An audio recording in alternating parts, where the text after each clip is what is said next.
두려워. 참예수님, 안녕하세요. 네, 오늘 7월 28일 화요일 성경 맛들이기 함께 합니다. 성부와 성자와 성령의 이름으로 아멘. 말씀은 바로 네 곁에 있고 네 입에 있고 네 마음에 있다. 주님, 성령의 빛으로 저희 눈을 여시어 주님의 길을 보게 하시고 저희 귀를 여시어 생명의 말씀을 듣게 하소서. 아멘. 성부와 성자와 성령의 이름으로 아멘.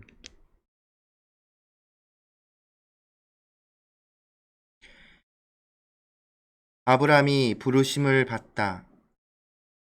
주님께서 아브람에게 말씀하셨다. 내 고향과 친족과 아버지의 집을 떠나 내가 너에게 보여줄 땅으로 가거라. 나는 너를 큰 민족이 되게 하고 너에게 복을 내리며 너의 이름을 떨치게 하겠다. 그리하여 너는 복이 될 것이다. 너에게 축복하는 이들에게는 내가 복을 내리고 너를 저주하는 자에게는 내가 저주를 내리겠다. 세상의 모든 종족들이 너를 통하여 복을 받을 것이다. 아브람은 주님께서 이르신 대로 길을 떠났다. 롯도 그와 함께 떠났다. 아브람이 하란을 떠날 때 그의 나이는 75살이었다. 아브람은 아내 사라이와 조카 롯과 자기가 모은 재물과 하란에서 얻은 사람들을 데리고 가나안 땅을 향하여 길을 나서 마침내 가나안 땅에 이르렀다. 아브람은 그 땅을 가로질러 스켐의 성소, 곧 모래의 참나무가 있는 곳에 다다랐다. 그때 그 땅에는 가나안족이 살고 있었다. 주님께서 아브람에게 나타나 말씀하셨다. 내가 이 땅을 너의 후손에게 주겠다. 아브람은 자기에게 나타나신 주님을 위하여 그곳에 제단을 쌓았다. 그는 그곳을 떠나 베텔 동쪽의 산악 지방으로 가서 서쪽으로는 베텔이 보이고 동쪽으로는 아이가 보이는 곳에 천막을 쳤다. 그는 그곳에 주님을 위하여 제단을 쌓고 주님의 이름을 받들어 불렀다. 아브라함은 다시 길을 떠나 차츰차츰 네겝 쪽으로 옮겨갔다. 이집트로 간 아브람. 그 땅에 기근이 들었다. 그래서 아브람은 나그네 살이 하려고 이집트로 내려갔다. 그 땅에 든 기근이 심하였기 때문이다. 이집트에 가까이 이르렀을 때 그는 자기 아내 사라이에게 말하였다. 여보, 나는 당신이 아름다운 여인임을 잘 알고 있소. 이집트인들이 당신을 보면 이 여자는 저자의 아내다 하면서 나는 죽이고 당신은 살려둘 것이요. 그러니 당신은 내 누이라고 하시오. 그래서 당신 덕분에 내가 잘 되고 또 당신 덕택에 내 목숨을 지킬 수 있게 해 주시오. 아브람이 이집트에 들어갔을 때 이집트인들이 보니 과연 그 여자는 매우 아름다웠다. 파라오의 대신들이 사라이를 보고 파라오 앞에서 그 여자를 칭찬하였다. 그리하여 그 여자는 파라오의 궁전으로 불려갔다. 파라오는 사라이 때문에 아브람에게 잘해주었다. 그래서 그는 양과 소와 순하기, 남종과 여종, 암나귀와 낙타들을 얻게 되었다. 그러나 주님께서는 아브람의 아내 사라이의 일로 파라오와 그 집안에 여러 가지 큰 재앙을 내리셨다. 파라오가 아브람을 불러 말하였다. 네가 도대체 어찌하여 나에게 이런 짓을 저질렀느냐? 그 여자가 네 아내라고 왜 나에게 알리지 않았느냐? 어찌하여 그 여자가 내 누이라고 해서 내가 그를 아내로 삼게 하였느냐? 자, 네 아내가 여기 있으니 데리고 떠나라. 파라오는 신하들에게 명령을 내려 아브람을 그의 아내와 그의 모든 소유와 함께 떠나보내게 하였다. 성부와 성자와 성령의 이름으로 아멘. 말씀은 내 발의 등불이요 나의 길의 빛이옵니다. 주님, 저희가 성경을 생명의 말씀으로 믿고 기도하며 살고 선포하게 하시어 언제나 성령 안에서 평화와 기쁨을 누리게 하소서. 아멘. 성부와 성자와 성령의 이름으로 아멘. 참여 예수님. 네, 오늘 성경 맛들이기 이제 드디어 창세기 12장부터 시작되는 이제 성조사, 거룩한 조상들, 이스라엘의 거룩한 조상들에 대한 이야기가 시작됩니다. 그 첫 번째 사람으로 아브람, 우리는 이제 아브라함이라고 알고 있죠. 그런데 원래 이름은 아브람이었습니다. 이 아브람 나중에 이제 하느님께서 이름을 바꿔 주시지요. 그래서 이 아브람은 아직은 아브람은 셈의 후손임을 11장 마지막에 우리는 족보를 통해서 확인했지요. 이 아브라함에게 이제 시작하자마자 하느님께서 내 고향과 친족과 아버지의 집을 떠나 내가 너에게 보여줄 땅으로 가거라. 나는 너를 큰 민족이 되게 하고 너에게 복을 내리며 너의 이름을 떨치게 하겠다. 그리하여 너는 복이 될 것이다. 이렇게 축복을 하시면서 아브라함에게 길을 떠나라고 명령하시지요. 재미난 것은 이 아브라함이 어떤 반응을 보이는지 살펴보면 자세한 설명은 하지 않습니다. 그게 이제 인간적으로 생각을 해보면 정말 뭐랄까 여러 가지 반응을 생각할 수 있겠지요.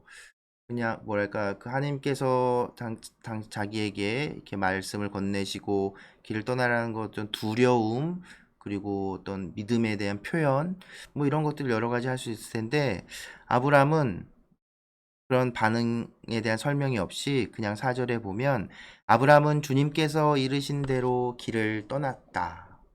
한편으로는 그 어떤 아브람의 인간적인 반응이나 모습 이런 것들이 이제 드러나지 않는 이 모습이 오히려 더 강렬하게 하느님 뜻에 온전히 따르는 아브람의 모습을 보여주는 것이라고 말할 수도 있을 겁니다. 그리고 나서는 아브라함은 그렇게 유랑의 길을 떠나지요. 근데 또 한 가지 이제 생각해 볼 것은 이스라엘 민족은 이제 유목민이었다는 거예요. 사실 한 곳에 계속해서 정착하는 민족이라기보다는 이렇게 정말 가축을 키우면서 이렇게 떠돌아다니던 유목민의 어떤 모습을 가지고 있었음을 생각을 해보면 이제 아브라함이 이제 그런 모습을 가지고 있지요. 창세기 앞부분에서 노아는 농부였고 포도밭을 가꾸는 사람이라고 했잖아요. 그럼 정착을 해야 하는데 이것이 이제 조금 또 차이를 보이는 겁니다.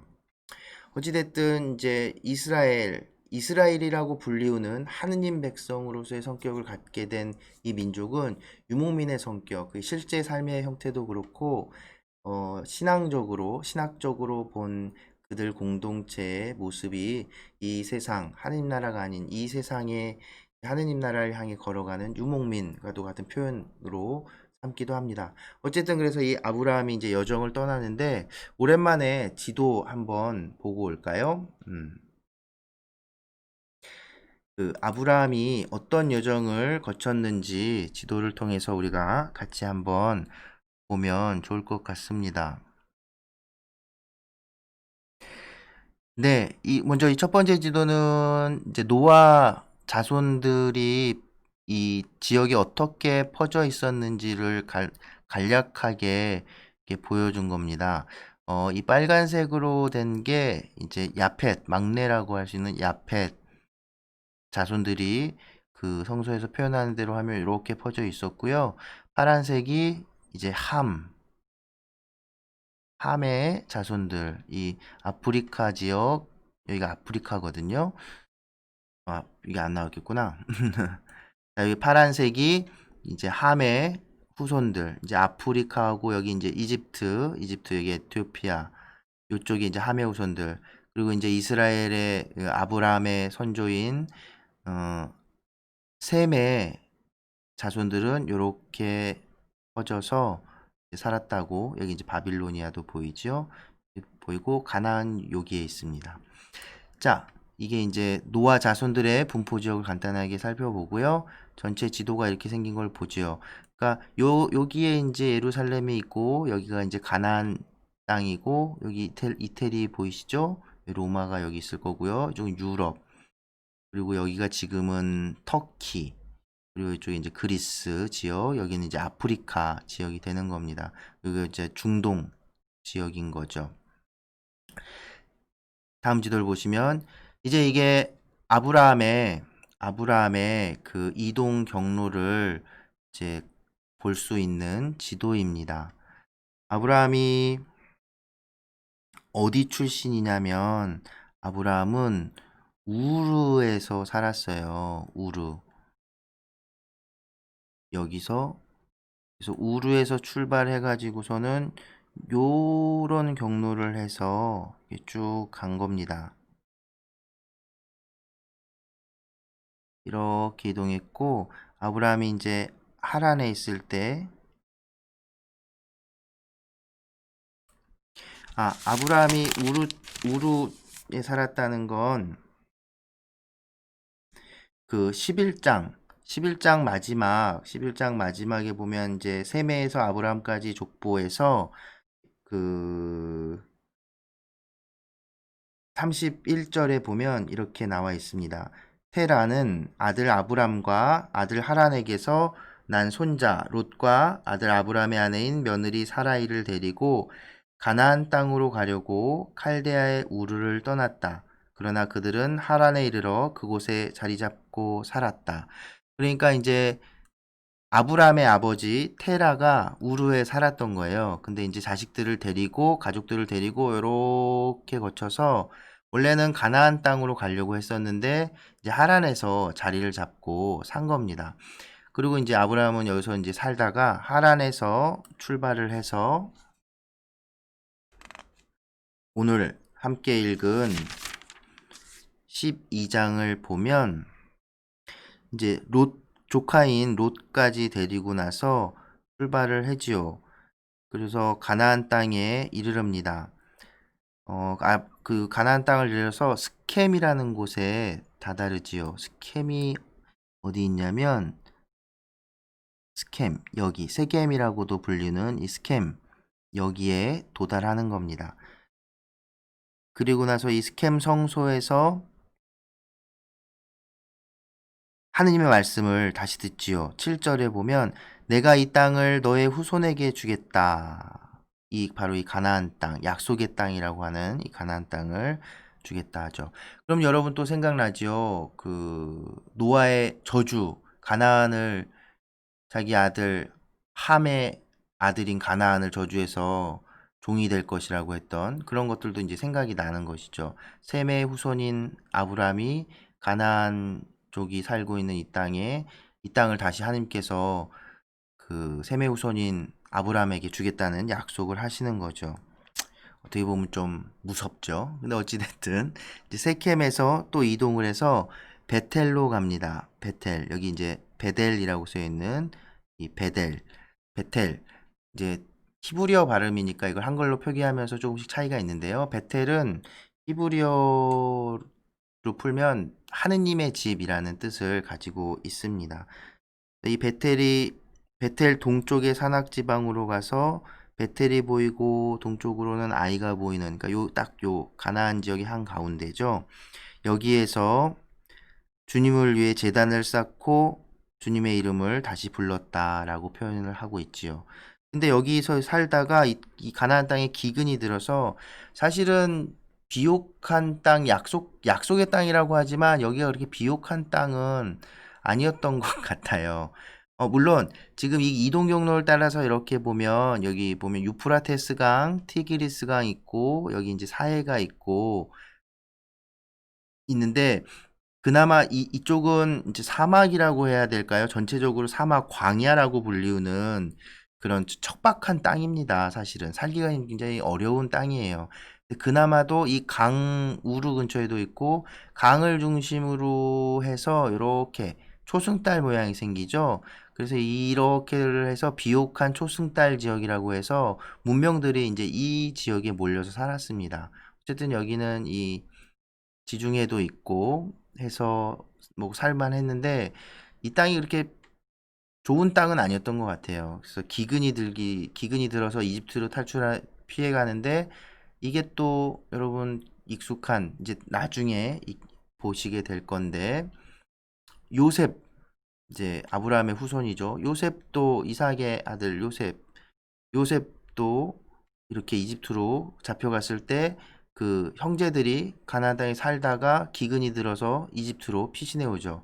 아마 여기가 이집트 땅은 이제 굉장히 오히려 비옥한 곳이었고, 그래서 이제 제국이 좀 나라가 크게 발전할 수 있었던 것 같고요. 여기는 그렇게 비옥한 땅은 아니었던 것 같습니다. 어쨌든 함께 약속하신 땅이죠. 그래서 이집트로 이렇게 오늘 읽은 12장에서 보면 이집트로 이렇게 도망왔다가 다시 가나안으로 돌아오는 이런 여정을 이렇게 볼 수가 있습니다.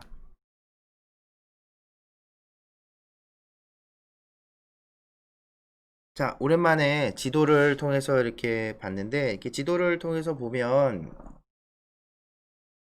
짧은 거리가 결코 아닙니다. 이 가축들 데리고 온 가족들 데리고 물론 유목민이었기는 했지만 이렇게 이동 그 먼 거리를 이동했다는 것이죠. 그런데 그런 것들을 보면 이게 쉬운 결정은 분명히 아니라는 것 분명히 알 수 있고 그 결정을 하는 이유가 하느님의 명령 때문이었다는 것.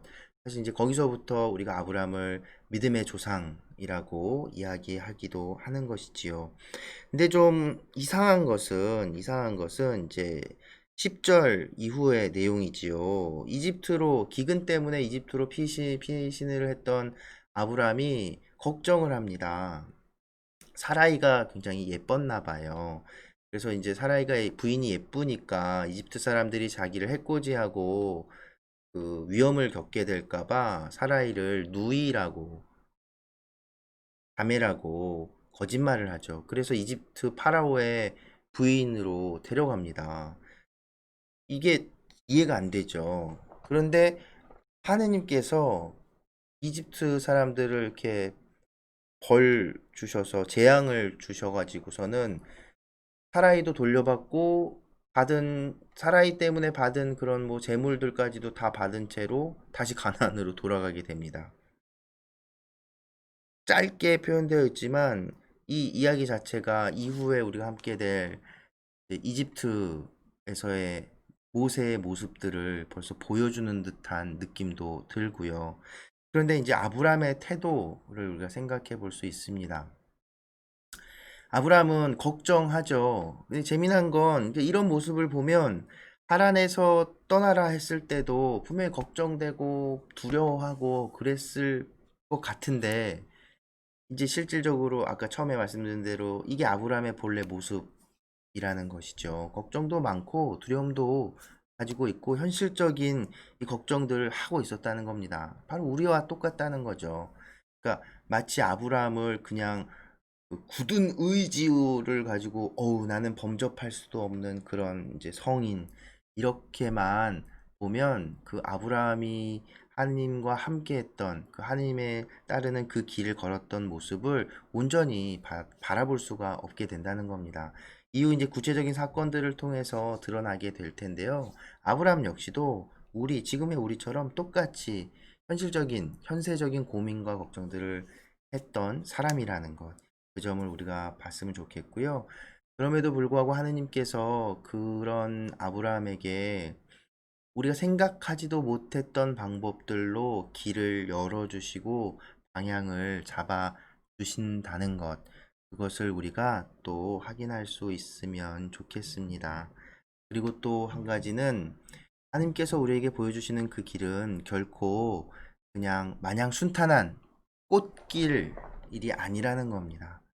어, 왜 약속의 땅이 가나안 약속의 땅인데 기근도 막 들고 길은 굉장히 표현은 안 돼 있지만 굉장히 험한 그 여정 왜 아니었겠습니까?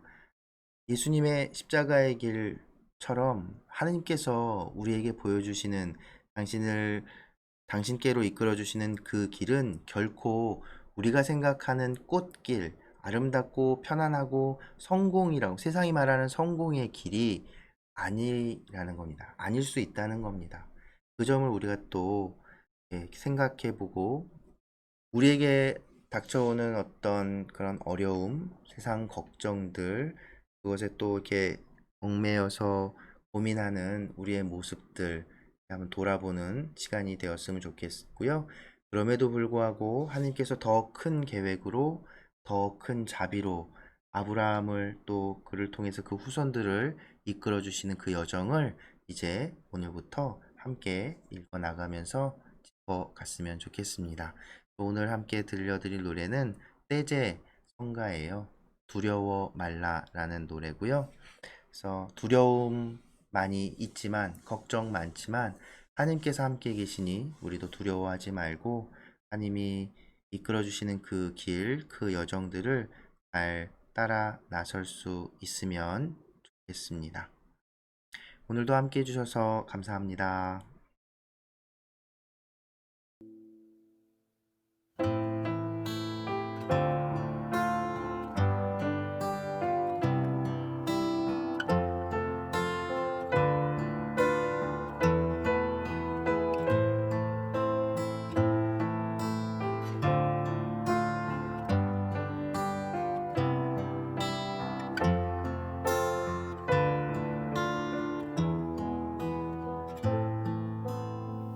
두려워 말라 걱정을 말라 주님 계시니 아쉬움 없네 두려워 말라 걱정을 말라 주님 안에서